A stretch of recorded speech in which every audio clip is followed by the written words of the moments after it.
helicóptero de la Armada de México interceptó a esta pick-up, hizo una maniobra que llevó a que esta camioneta se detuviera su marcha y fueron aprehendidos, fueron aseguradas tres personas que descendieron de esta camioneta por personal de tierra que llegó en apoyo de la Marina.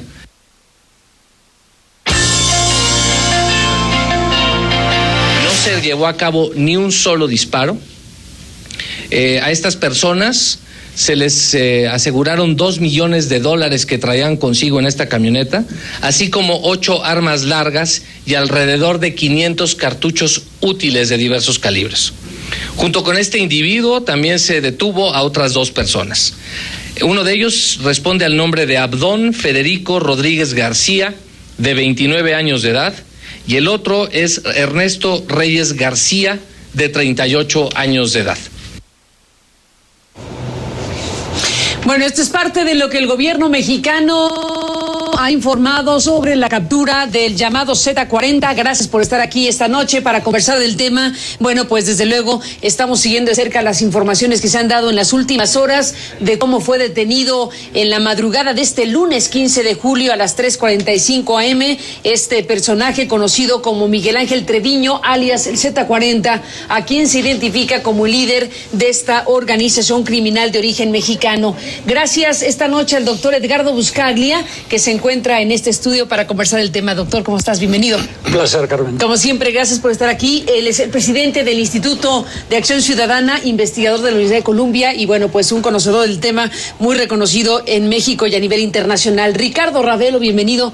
Gracias, Ricardo, por estar aquí. Buenas noches, Carmen. Buenas noches. Ricardo es periodista, director de la revista Variopinto y, bueno, pues autor de libros que han directamente abordado precisamente a esta organización criminal, los Zetas.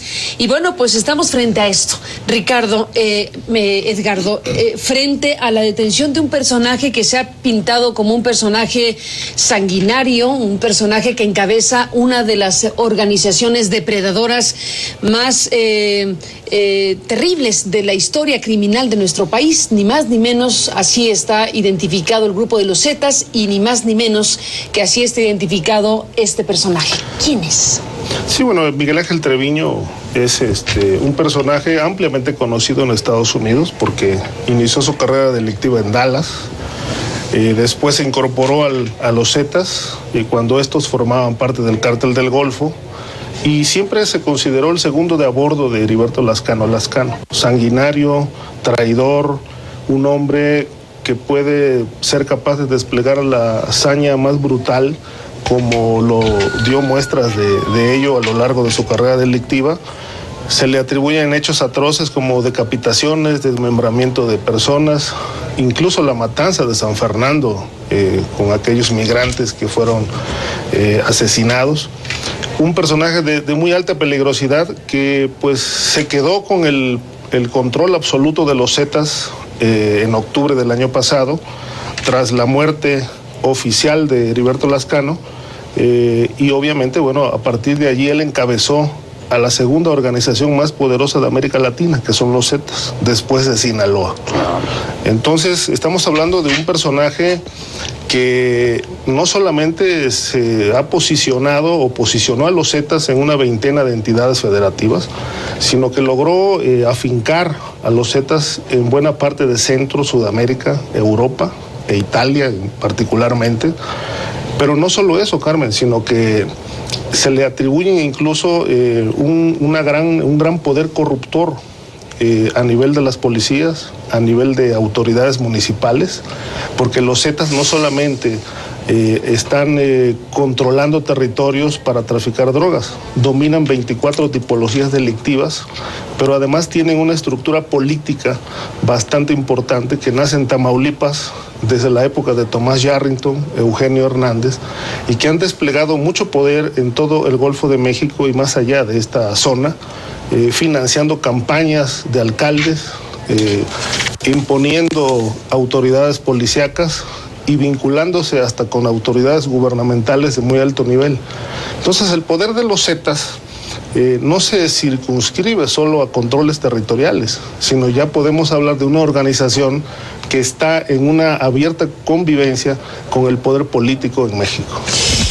En el mapa criminal, Edgardo, en el mapa criminal de México y del mundo, ¿qué significa esta detención hecha sin tiros, hecha en un espacio de terracería al norte de la República Mexicana? No, hay que darle crédito a todo gobierno que detiene a una persona con las características de Treviño y lo somete a un proceso sujeto a Estado de Derecho, pero Treviño es uno de los líderes de esta organización que nació de la corrupción de Estado, nació de gobiernos sucios, remontándonos a Miguel Alemán, estoy hablándote de décadas pasadas, porque los Zetas surgieron del Cártel del Golfo, o sea, surgieron de estas 31 deserciones de los gafes hacia el Cártel del Golfo, y de alguna manera surgieron de mafioempresarios, surgieron de mafiopolíticos acá en México, y se fueron expandiendo hacia lo que contabilizamos ahora como 29 países, incluyendo el oeste de África. Entonces, la detención de una persona como esta,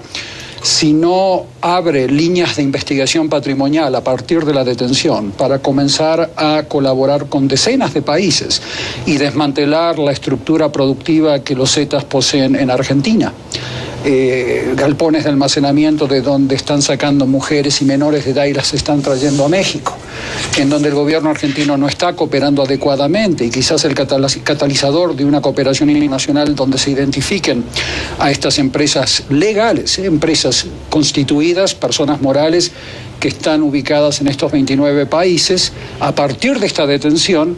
Si eso sucede, si líneas de investigación patrimonial se comienzan a concretar y eso deriva en congelamientos, decomisos de activos, entonces la detención va a tener sentido y valdrá la pena. Si esto es una detención más de capos como las que vimos de asientos durante la administración de Calderón, lamentablemente vamos a seguir observando una expansión de la violencia más atomizada en el caso de los Zetas y no vamos a ver ningún tipo de reducciones en los delitos económicos que tú, Ricardo, y yo medimos separadamente, pero no vamos a ver una reducción de eso. Tiene que existir a partir de la detención una apertura de líneas de investigación patrimonial que incluye a muchos empresarios ligados a mafiopolíticos mexicanos. Eso le impone a Peña Nieto un costo político. Mafiopolíticos mexicanos. Y eso le impone al presidente Peña Nieto un costo político a corto plazo y un beneficio político a mediano y largo plazo. Si él comienza a pensar como estadista y abre y permite que sus fiscales abran líneas de investigación patrimonial, y cuando digo permite, lo digo porque acá los fiscales no son autónomos en México, eso va a posibilitar que los Zetas se vean desmantelados y no puedan expandir estos delitos económicos como lo hacen ahora con impunidad, y vas a disminuir los niveles de corrupción. Mira, todos estos delitos que mencionamos, piratería, contrabando, trata de personas, menores, tráfico de migrantes, drogas, armas, de ahí surge todo el dinero con el cual compran políticos, se expanden patrimonialmente a 29 países, de ahí surge el cáncer, ¿no?, de los Zetas, y de alguna manera estos grupos criminales mexicanos, los Zetas derivaron del Cártel del Golfo, surgieron de gobiernos sucios y van a terminar de existir cuando se limpien estos gobiernos. Es una ley universal y no vemos en este momento en México que no existe en el horizonte ningún tipo de esfuerzo para comenzar a limpiar estos gobiernos de manera adecuada. Tenés que abrir líneas de investigación patrimonial en colaboración con muchos países donde los Zetas están ubicados y poseen fábricas para producir químicos, galpones de almacenamiento. Se te parte el corazón cuando vas a Brasil, a las zonas a la triple frontera, y te encuentras con que menores de edad están siendo secuestrados y llevados a través de canales con colaboración de las autoridades argentinas y bolivianas hacia el norte y van a parar aquí a centros de prostitución infantil. Todo eso tiene que ser desmantelado patrimonialmente, son bienes físicos. La unidad de inteligencia financiera no puede cubrir esta vasta red patrimonial. Necesitas unidades de investigación patrimonial en muchos países colaborando, coordinando para que este señor Treviño, que tiene información sobre esta red patrimonial, la tiene en la cabeza. Estábamos mencionando a ADT Petroservicios, que es una empresa que está aquí en México ubicada, que está en todas las listas negras que te puedas imaginar del planeta, y aquí en México lo ves a los empresarios ligados a esta persona moral, vivitos y coleando sin ningún tipo de investigación patrimonial seria. Hay un pacto de impunidad en México que está causando el efecto multiplicador de cáncer a lo largo y ancho de este continente y hay que frenarlo a partir de aquí. A partir de aquí, Edgardo Buscaglia. Ricardo, déjame regresar después de la pausa. Creo que posiciona, digamos, el tema ligado, Edgardo, en este momento, que es si es solo la captura, que ya es mucho, del Z40 y queda en eso, desde luego no se logrará un efecto contundente frente a lo que significa el crimen organizado. Después de la pausa, regresemos. Has mencionado a ADT, por ejemplo, que efectivamente forma parte de las investigaciones en Estados Unidos. Y aquí dijiste vivitos y colando. Vivitos y coleando. Acá no pasa nada. Volvemos después de la pausa. El día de ayer, gracias a la buena coordinación que hay entre las distintas entidades del gobierno de la República,